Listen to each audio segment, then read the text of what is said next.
is 40 Stories, our ongoing project of just talking about our members of the Pittsburgh Technology Council. Without our members, we have nothing. We're a membership organization, and I have so much fun talking to our members. And we are talking today to Cooper Munroe of the Motherhood.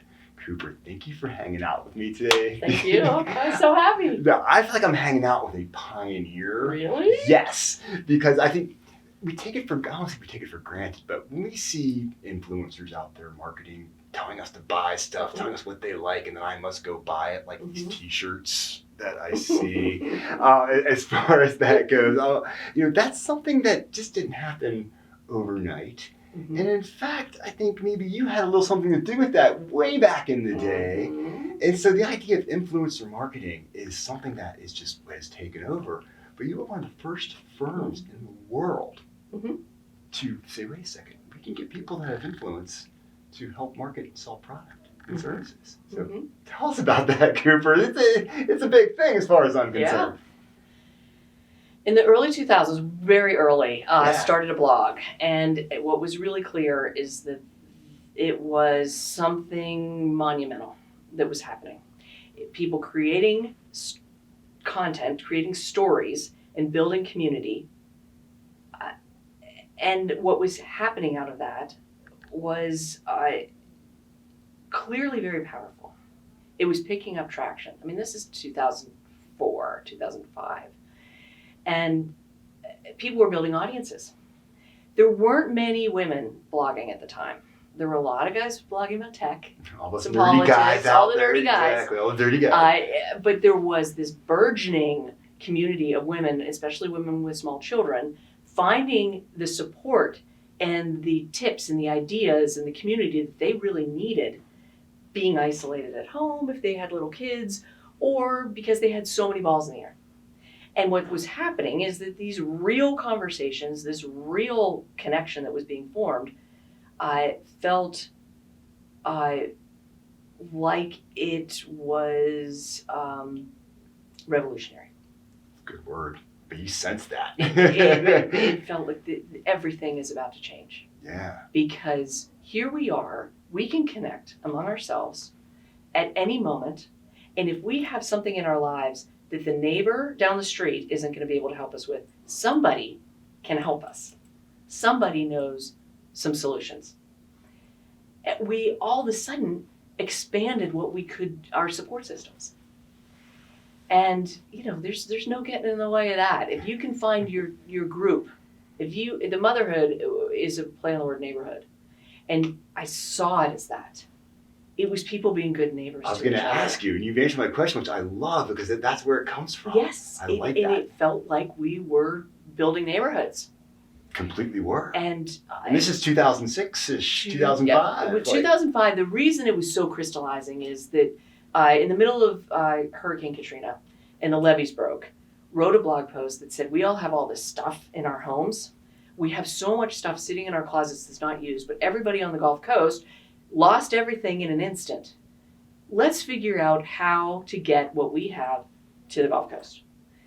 Within minutes, I didn't even have a dedicated URL. Okay. It was a typepad blog. Wow. And the comments section, tens of thousands of comments later, a used Audi, ladies in Ohio making a quilt. I mean, it was this crystallizing moment of, wow, there's real power here. This is a blog post, and we were able to generate tens of thousands of in-kind donations in a moment. You're giving me goosebumps. No, but think about it. This is 2005. I know. We take this for granted right now, but in that moment, it was a rudimentary blog post, a comment section, and people just showing up. It said there is no hill we can't climb without these tools and without each other. And mobilizing in an instant, like, okay, everything is about to change. There was no Facebook, there was no Twitter, there's no amplification. This is a blog post and a comment section. Imagine what happens if social media wasn't even a term. Exactly. It's so funny because I keep thinking back to like 2005, 2006. Right. And it's just like, it was so basic. The technology was really basic, but showing hints of what the potential was when used for good. When used for good. Yep. And so this became the Motherhood. And the Motherhood was built from this. So it started out as a community, as how are we going to help each other solve problems? We got big natural disasters like Katrina. How can we mobilize around that? And I've got this chicken breast in my refrigerator, and I don't know what to do with it tonight. And all these other things that are in that between. can become a world problem. It is a world problem sometimes, Exactly you know, right? So, but all these balls in the air, but there's people out there that can help each other solve it, right? So built this platform. It was a community around this idea of being a neighborhood. Facebook started to be built. Twitter started to be built. All of these different community platforms were, big corporations were sinking tons of money. We were a bootstrapped organization and needed to keep the lights on and figure out a business model. I'd come out of 25 years in corporate PR and worked in New York and Washington, D.C. before coming back to Pittsburgh, and thought, okay, wait a second. There are people that are talking about these brands, these organizations, these causes, these nonprofits already it was just blogs at the time, building community, making recommendations. They've got huge audiences. You put 10 mom bloggers in a room, they've got more readers than the New York Times. This is 2006. Yeah. Right? Oh my goodness. So went to one of the big PR firms and said, you got clients, you've got these corporate clients. I could build this network. Maybe they should meet. Oh, I love it. That's so amazing. It's like the peanut butter and the jelly kind of came together. Yeah. All right. And Very so cool. they said, well, we've got this diaper brand, this national, global diaper brand that is celebrating 30 years. How can we bring this to life? And they were doing what PR firms do. They wrapped a van with, messaging, went to on the ground events, in different markets. And we're asking women to crawl inside the van and make videos about what motherhood meant to them to celebrate the 30 years of this diaper brand. Okay. They couldn't figure out why women weren't crawling in the van and making the videos. Sounds like such a good time. But I digress. So, what if we brought these bloggers to the events, and they are on the ground correspondents, and they talk about it live. Yeah. The Wi-Fi cards were like this big, and they weighed probably 10 pounds. Little bricks. Little bricks.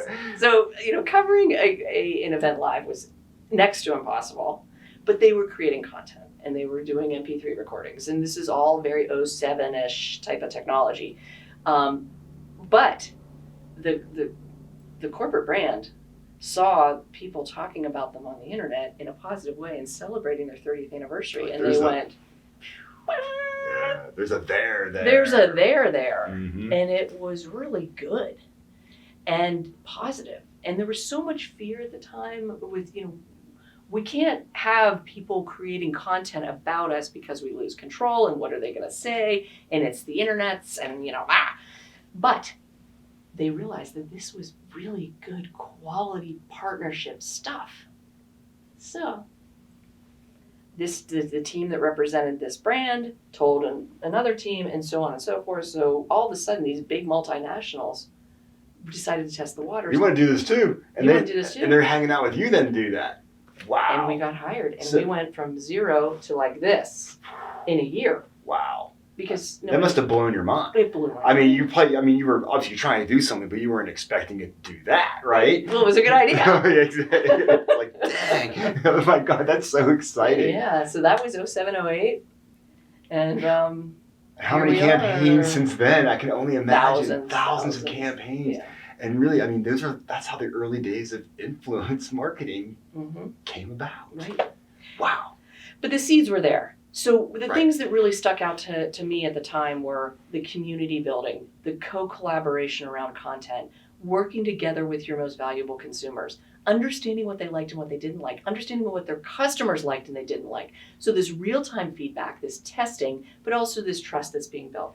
So the relationships that were happening, yes, it was on a small scale, but it made sense to, if you're this big multinational company, or even like a mid-size, and you're going to sink all this money into a TV ad, why not test it out in a comment section of a social post? See how the public really reacts to it before you dump millions of dollars into that. For a fraction of the cost. Right. So there were all these benefits. And that was, 15 years ago. So you think about it now, And where we're seeing it going is those companies, those organizations, those nonprofits that are leading with a social first marketing strategy are using influencer marketing as the heart, the centerpiece, the place where these ideas, messages can be tested out, the place where you can start to build relationships, the place where you can have a two-way conversation with your customers, with your supporters, with your advocates, with your ambassadors. And social is increasingly becoming a search engine. So you're creating this searchable content. Back in the day, blogs were, if you search for a recipe, what shows up? Blog posts. Out every single time. Yep. That's where it's at. And they could be 10 years old. But they're still delicious. They're still delicious. So you look at social media platforms now, social is becoming a search engine. So building out what people are going to find when they search for you is really, really critical. So there's all these pieces of it for people who are looking at social as the way that they're going to be leading their marketing are benefiting. Deloitte just came out with a study, and I can send it to you, we can attach it to this, around the benefits of leading with social versus a little less mature socially as an organization. The social we need that report because I want to see that. It's yeah, really, that's got to be really interesting. Okay. They're blowing the doors off the less mature socially organizations, those who are leading with social. I mean, you basically rode and helped create a seismic shift into how marketing gets done. And you've done that from Pittsburgh. Because in Pittsburgh, we're full of firsts, man. This is like one of these things I want to see, like in the Heinz, in the history museum over there, because this is a Pittsburgh first. Yeah. As far as this is one of them. This is even better than the Big Mac. Okay, that's all I'm saying. Is as simple as that. And the Ferris wheel and all the other fun stuff that Pittsburgh is known for, as far as that goes. But the idea now, I mean, you've been doing this. I mean, you've got the expertise, and like I said, pioneering this.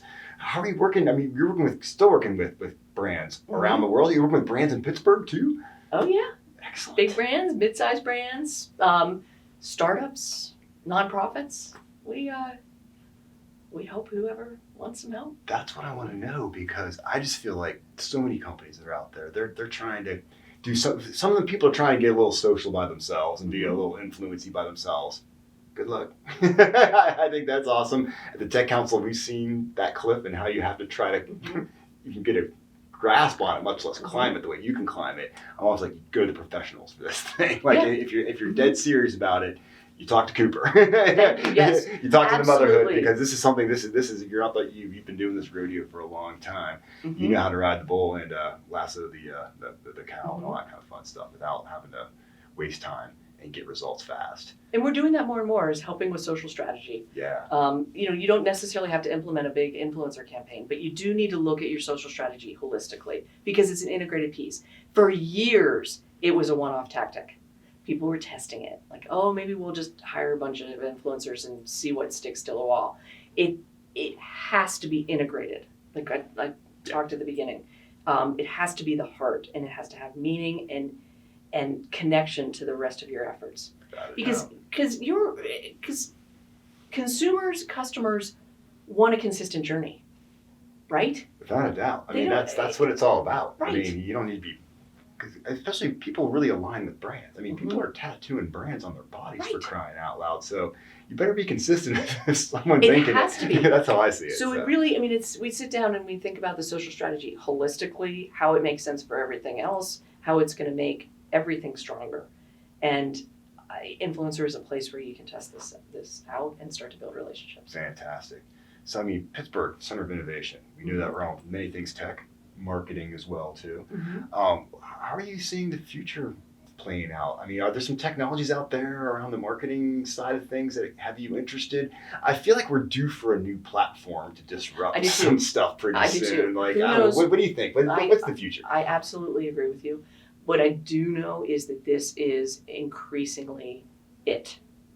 Because think about Gen Zers and younger.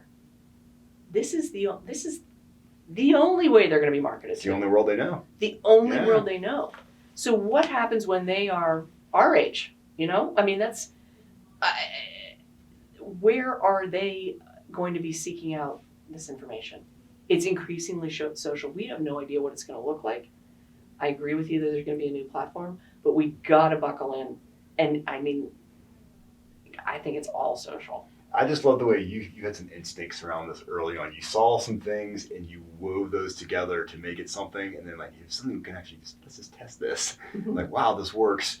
As we see that works, we actually integrate it. And now it becomes the way we actually lead into things, which to me is pretty cool. That's why we're glad you're here in Pittsburgh doing what you're doing, man. Absolutely, man. That's why we're Pittsburgh proud of the Motherhood. One of the leaders in all things influencer marketing has been here as far as that goes. Yeah. So I have to ask all my guests this because I'm like, my God, I worked at the Tech Council. How could I not? It would be like, so what are your thoughts on the Tech Council? Anything about the Tech Council that's been helpful to you, to the Motherhood in general? So you and I did a podcast together probably 8 years ago, maybe more. And I've had wonderful conversations with Audrey over the years and wonderful conversations with you. And I would say it's you guys. The fact that you care so deeply about organizations like me and hype me up and hype all of us up. Yeah. And that makes such a huge difference. Thank you. Because, it's not easy to be an entrepreneur or a business owner, and it's a lonely place, and sometimes you don't feel so good. But to have somebody like you to tell me these things and like feed me a little bit. I'm just telling you the truth. No, Thank you. I see, because you're in the middle of it all, so you don't know. Yes. I'm on the outside being like, man, she's smart. She knows what's going on. Like, right, but it was a good idea. So we had 0 competitors, and now we've got everybody, thousands, everybody. I still think you need a special sign. Of course, you need a special sign that says we were the first, amongst the first to make this happen. I appreciate you reminding me that. Yeah. And so having that in Pittsburgh for people like me and business owners, and I hear you talk about other business owners within the Tech Council, and you're hyping up people. You love them. You believe in them. I do. And that is invaluable. Well, thank you. Oh, appreciate So thank you. Okay. Well, you're welcome. But thank you for being you. I'm making a call over. I'm calling Amy Masick right now at the History Center saying, look, you guys need to induct the Motherhood as one of the latest Pittsburgh inventions. It's even better than the emoticon. Or whatever, the emoji. I forget. But invented CMU like everything else was. No way. Yeah. That's what I I'm didn't saying. know Pittsburgh, that. we got it going on. And you're part of that like legacy of people that have done really cool Isn't stuff. that a cool thing? Just saying. That's why you got The to hang out with me. Yes. That's pretty neat. Good stuff. Absolutely. I just love hanging out with you. I love hanging out with you. And you're right across the hall from us over here, over in Alloy 26, and we're over here in Oak Place. So thank you for fighting traffic and coming across the plaza to be part of our 40 stories. This is why we love doing this, because I love talking to our members. Simple as that. So you are the best. Thank you so much, Cooper. You are awesome. Thank you. Excellent.